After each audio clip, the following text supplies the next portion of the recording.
Breathing और control of breathing जो topic में लिखी गई, वो जो कुछ लाइनें लिखी हुई वो कितनी आसान है, उसी को डायरेक्ट डिस्कस कर लेते हैं। ठीक हो गया? वॉलंटरी और इनवॉलंटरी का हमें पता चल गया। अब जो कंट्रोल ऑफ ब्रीथिंग है, तो उससे पहले अगर हम थोड़ा रिकॉल करें तो हमने मैकेनिज्म ऑफ ब्रीथिंग में भी दो बातें जो है वो डिस्कस की थी। एक हमारे पास क्या है, इंस्पिरेशन। क्या है हमारे पास? इंस्पिरेशन। एक फेज ये था, दूसरा फेज था एक्सपिरेशन। दूसरा फेज क्या था? एक्सपिरेशन। ठीक है, रेस्पिरेटरी साइकिल की दो ही फेजेस हैं। इंस्पिरेशन जिसमें हवा अंदर आ रही थी, तो उसमें इंटरकोस्टल मसल डायाफ्राम की मूवमेंट और थी। फिर दूसरा फेज था एक्सपिरेशन, उसमें इंटरकोस्टल मसल और डायाफ्राम की मूवमेंट और थी। तो इट्स मीन पूरा रेस्पिरेटरी साइकिल ऐसे ही कंप्लीट हो जाता है। तो उसमें इंस्पिरेशन को दिमाग कंट्रोल करता है, एक्सपिरेशन को भी दिमाग कंट्रोल करता है, और इन दोनों को, चाहे वो इंस्पिरेशन हो चाहे वो एक्सपिरेशन हो, इसको दिमाग के कौन से वाला पार्ट कंट्रोल करता है? Medulla oblongata. याद रखना, कौन कंट्रोल करता है? Medulla oblongata.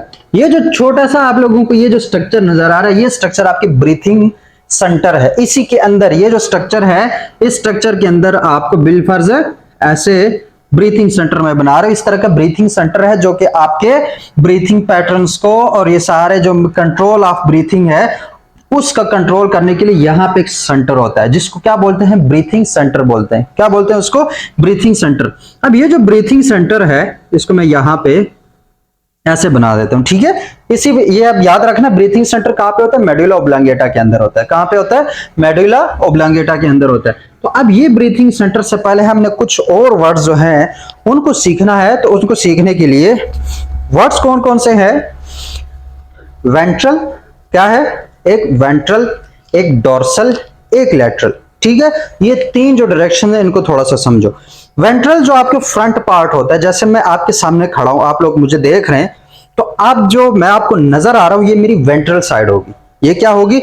जो साइड आप मेरी डायरेक्ट देख रहे हैं, ये कौन सी साइड हुई? वेंट्रल साइड हुई।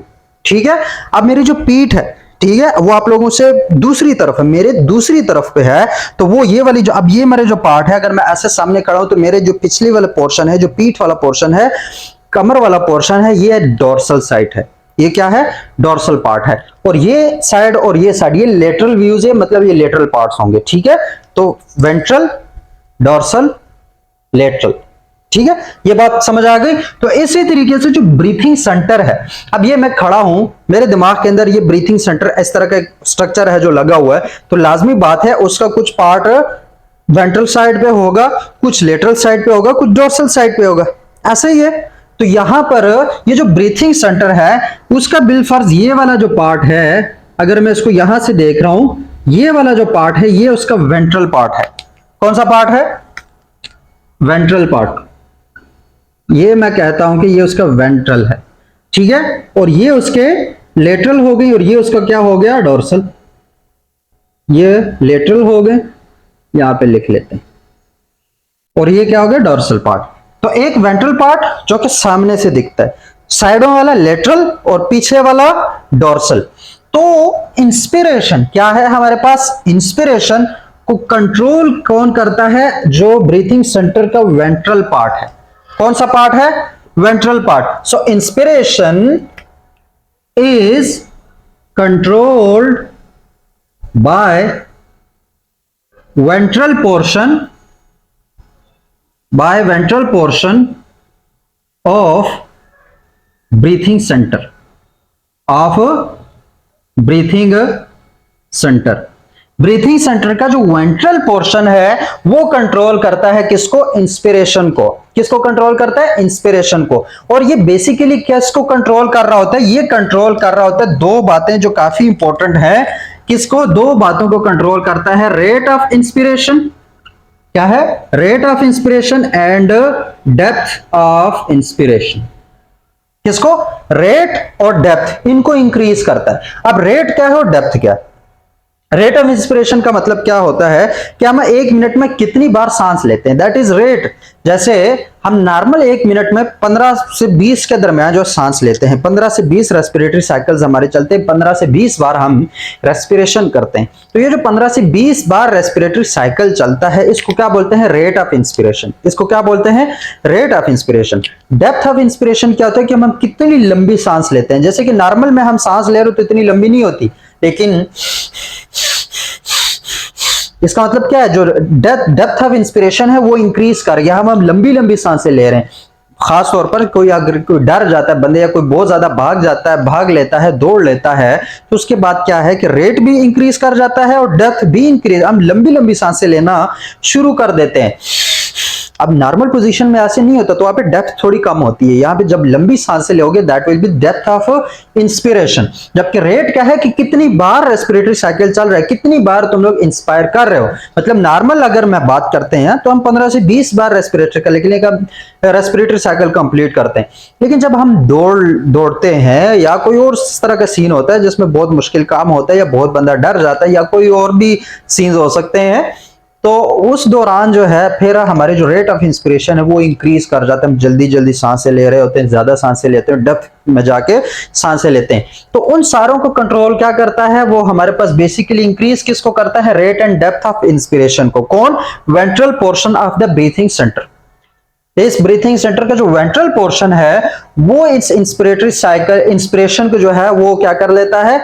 एक्टिव कर लेता है, जबकि रिड्यूस करता है या स्टॉप करता है एक्सपिरेशन को। किसको? एक्सपिरेशन। जब हम सांस ले रहे होते हैं तो हम सांस बाहर नहीं निकालते, और जब हम सांस बाहर निकाल रहे होते हैं तो हम सांस अंदर नहीं लेते। तो इट्स मीन जब इंस्पिरेशन हो रही है तो हमारी एक्सपिरेशन जो है वो स्टॉप हो गई है। वो क्या हो गई है? स्टॉप। तो एक्सपिरेशन को स्टॉप करना और rate and depth of inspiration को इंक्रीज करना, ये काम किसका है? Ventral portion of breathing centre. किसका काम है? Ventral portion of breathing centre. और इसकी वजह से इस पूरे पोर्शन को फिर हम कहेंगे इंस्पिरेटरी सेंटर।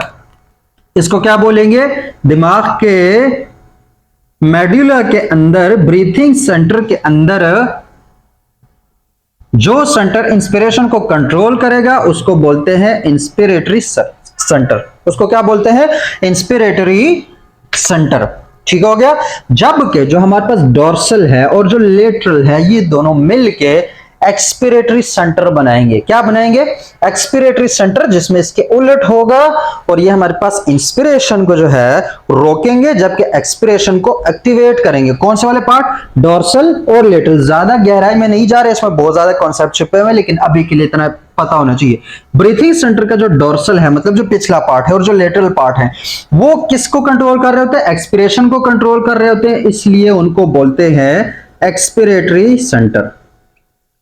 क्या बोलते हैं? Expiratory centre. अब ये कैसे कंट्रोल करें, ये बहुत वास्ट टॉपिक है। सेकंड ईयर के लेवल पे इसकी कोई जरूरत नहीं है कि वो कैसे जो है वो नर्व्स, जो हमारे पास सिस्टम क्या है, वो कैसे मैसेज जाता है, कैसे वो रिस्पॉन्स देते हैं ब्रेन, इसके में हम कोई लेना देना नहीं है।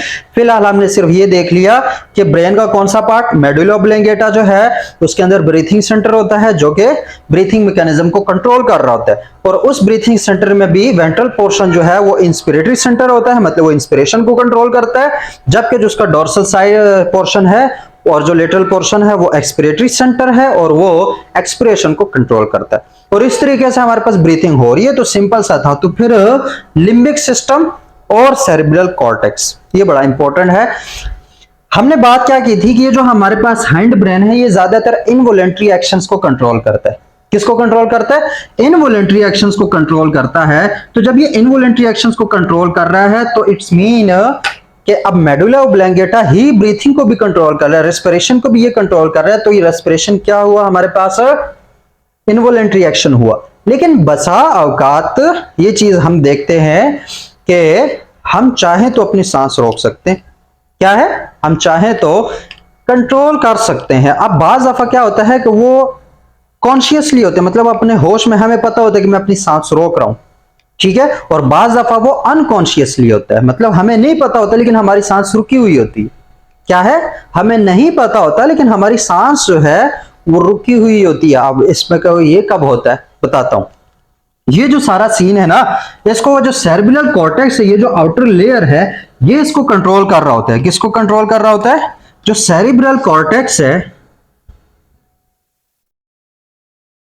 वो सेरेब्रल कॉर्टेक्स ओकेजनली या फिर ओकेजनली कह रहा हूं कॉन्शियसली या फिर अनकॉन्शियसली क्या करते हैं? वो हमारे पास रेट ऑफ रेस्पिरेशन और डेप्थ ऑफ इंस्पिरेशन को कंट्रोल करते हैं, मतलब वो हमारे कंट्रोल में होता है। अब कॉन्शियसली तो हमें पता है कि जैसे मैं अपनी सांस रोके हुए हूं, ठीक है, ये मुझे भी पता है मैंने अपनी सांस रोकी हुई है, तो इसको, ये तो वॉलंटरी एक्शन हो गया। वॉलंटरी एक्शन फोर ब्रेन का पार्ट है, cerebral cortex is a part of fore brain, तो वो फोर ब्रेन, वो सेरेब्रल कॉर्टेक्स उसको तो कंट्रोल कर रहा है, ये बात तो समझ आ गई। अनकॉन्शियसली क्या होता है?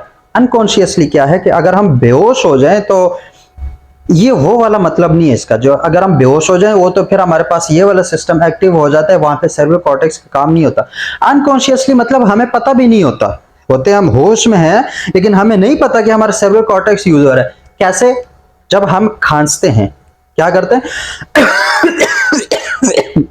अब खांस रहे हैं हम, ठीक है, खांसने के दौरान अगर हम गौर करें तो हमारी सांस जो है वो बंद हो जाती है, ठीक है, हमारी इंस्पिरेशन जो है वो कंट्रोल हो रहा होता है। लेकिन खांस तो हम क्या कर रहे हैं? खांस रहे हैं, मुझे पता है मैं खांस रहा हूं, ये मेरे कंट्रोल में खांसी है। कुछ खांसी है तो हमारे कंट्रोल में नहीं है तो एक और टर्म है, लेकिन इस तरह का जो खांसना है या जो स्नीजिंग के दौरान होता है, या जब हम बोल रहे होते हैं, स्पीकिंग के दौरान होते हैं, या हम गाना गा रहे होते हैं, तो उस दौरान जो है हम ध्यान नहीं देते कि जब हम बोलते हैं तो उस वक्त हम सांस नहीं लेते, और जब हम नहीं बोल रहे उस वक्त सांस लेते हैं। जैसे बाज़ औक़ात हम बोलते बोलते रुक जाते हैं, तो वो क्या है हमारे पास, क्योंकि वहां पे अब अनकॉन्शियसली लेकिन हमारी सांस जो है वो रुकी हुई है। क्या हुई है? रुकी हुई है। एक सिंगर है, वो कहते हैं कि जितना अच्छा सिंगर होता है कि वो एक ही सांस में इतने लंबे उसने फ्रेज बोल दिए, इतना गाना उसने जो है ना वो गा लिया, तो वो सारा सीन जो है उसमें क्या है कि वो एक ही सांस में, क्यों?